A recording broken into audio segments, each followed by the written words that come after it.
آج انشاءاللہ تعالی ہم سورۃ الاعراف کی آیت نمبر 37 پڑھتے ہیں اور اس کو سمجھنے کی کوشش کرتے ہیں۔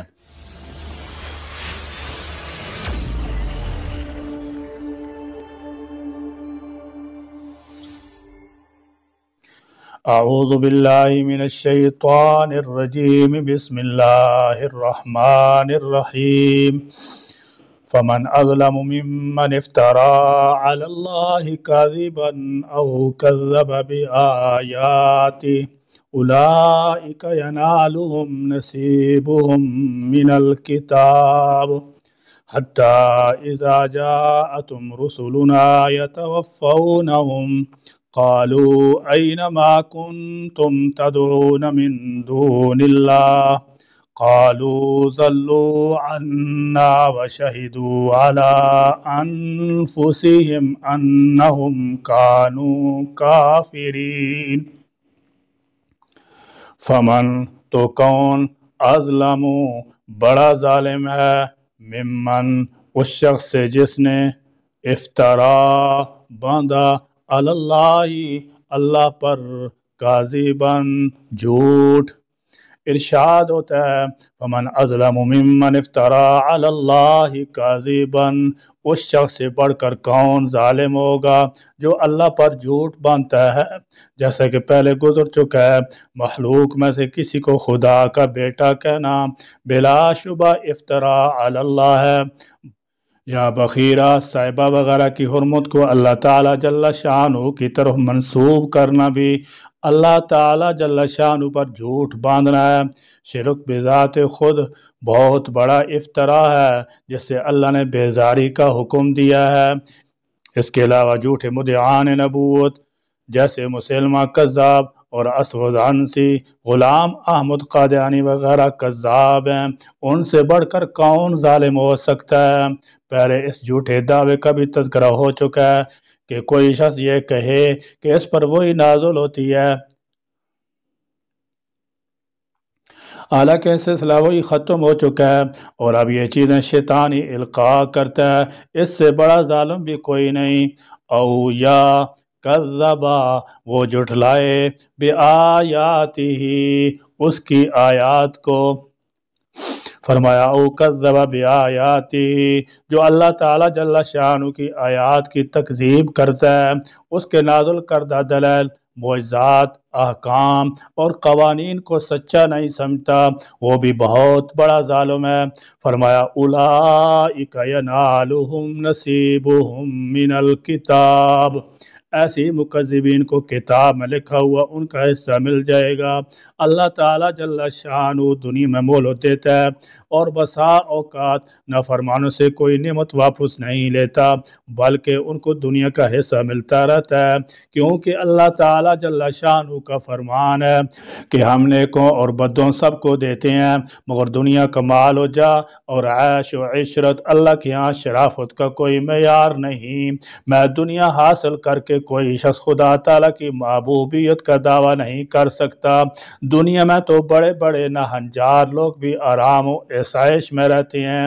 اللہ تعالیٰ جل شانہ کا یہ فیصلہ ہے کہ ان کے لیے دنیا میں جو لکھا جا چکا ہے وہ انہیں مل کر رہے گا اور وہ انہیں ملتا رہے گا۔ اولئک یہی لوگ، ینالہم پہنچے گا انہیں، نصیبہم ان کا حصہ، من الکتابی لکھے ہوئے میں سے، حتیٰ یہاں تک کہ اذا جب جاءتہم آ جائیں گے ان کے پاس، رسولنا بھیجے ہوئے ہمارے، یتوفونہم جو ان کی روحیں قبض کریں گے، قالو تو وہ کہیں گے، این کہاں ہیں، ما جنہیں، کنتم تھے تم، تدعون جن کو پکارتے، من دونی سوائے اللہ اللہ کے، قالو وہ کہیں گے، ضلو وہ گم ہو گئے، عنا ہم سے۔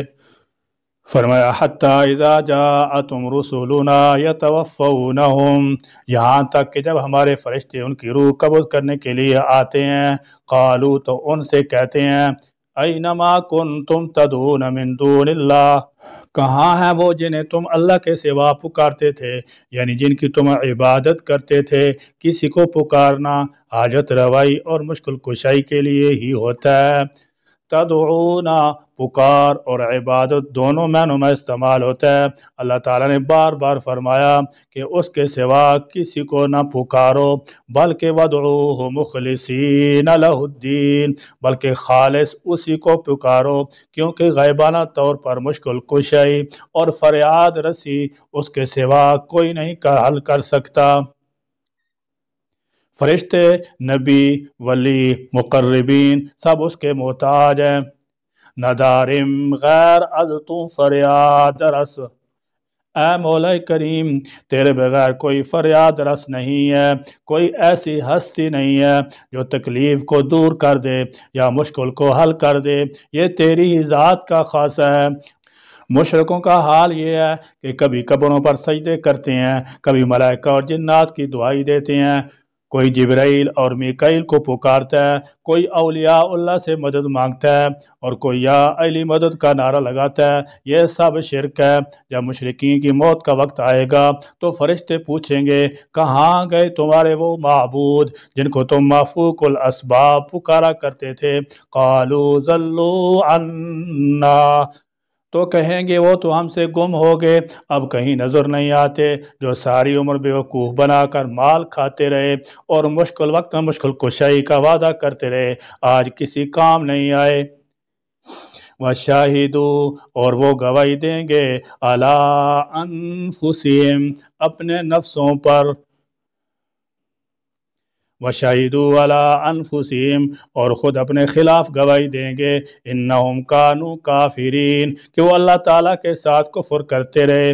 اب جب کہ جان نکل رہی ہے اور جزائے عمل کا وقت شروع ہونے والا ہے تو اپنے کفر و شرک کا اقرار کریں گے، مگر اس وقت کا اقرار کچھ کام نہیں آئے گا اور انہیں اپنے اعمال کی سزا بھگتنا پڑے گی۔ اس سورت کے ابتدا میں بھی ایسا ہی مضمون گزر چکا ہے۔ جب ہماری پکڑ آ جائے گی تو پھر اقرار کریں گے انا کنا ظالمین، کہ بے شک ہم دنیا میں ظلم کرتے رہے اور سب سے بڑا ظلم شرک ہے جن کا وہ ارتکاب کرتے رہے۔ جب موت کے فرشتے آ جائیں گے تو پھر انہیں اقرار کے بغیر چارہ نہیں ہوگا۔ انہم، کہ بے شک، کانو، تھے وہ، کافرین، کفر کرنے والے۔ اس آیت میں قبول ہدایت کے لحاظ سے لوگوں کی اقسام بیان فرمائیں۔ ایک تو ایسے لوگ ہیں جو خود جھوٹی نبوت کا دعویٰ کرتے ہیں اور کہتے ہیں کہ ہمیں اللہ کی طرف سے وہی آئی ہے، یا وہ نبوت کا دعویٰ تو نہیں کرتے تاہم اپنے آپ کو اسی مقام پر سمجھتے ہیں، باتیں خود گھڑتے ہیں پھر انہیں اللہ کی طرف منسوب کر دیتے ہیں۔ اور ایک وہ ہیں جو سچے رسولوں کی تصدیق بھی نہیں کرتے اور ان پر نازل شدہ آیات سے انکار بھی کر دیتے ہیں۔ یہ سب طرح کے لوگ سب سے بڑھ کر ظالم ہیں، کیونکہ یہ صرف خود گمراہ نہیں ہوتے بلکہ بے شمار مخلوق کو گمراہ کرتے ہیں، حصہ دار بنتے ہیں۔ ایسے لوگوں کو بھی اس دنیا میں رزق جتنا ان کے مقدر میں وہ ملتا ہی رہے گا، کیونکہ انسانوں کی آزمائش صرف اسی صورت میں ہو سکتی ہے۔ دیکھنا یہ ہے کہ کون رسولوں کا تابع فرمان بنتا ہے اور کون ابلیس اور اس کے چیلوں کا، اور اس جیسی دوسری آیات سے واضح ہوتا ہے کہ موت کے وارد ہوتے ہی ایسے مجرموں کو اپنے انجام کا پتہ چل جاتا ہے۔